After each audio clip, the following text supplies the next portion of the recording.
Одроните на патот Кочани Делчево беа тема на денешната пресконференција на ВМРО ДПМНЕ. Почитувани граѓани, не беше толку одамна кога пратеникот Благој Бочварски стоеше на ова место и ветуваше дека доколку победи на предвремените парламентарни избори во 2016 во првите 100 дена лично ќе се заложи за расчистување на големиот одрон на магистралниот пат Кочани Делчево.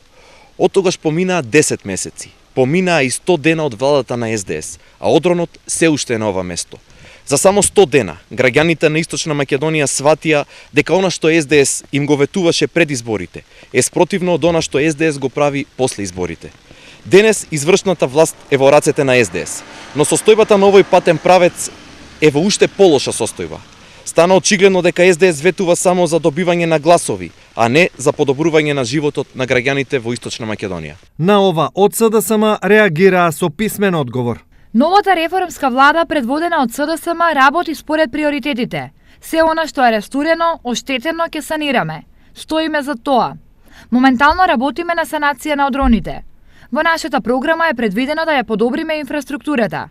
Ќе истражиме и кој колку провизии земал од патиштата. Штетите направени од ВМРО ДПМНЕ ќе бидат санирани. Како идна локална власт ќе продолжиме да работиме професионално, транспарентно и во интерес на граѓаните. Ќе ги санираме сите штети кои не ги остави злосторничкото здружение на ВМРО ДПМНЕ.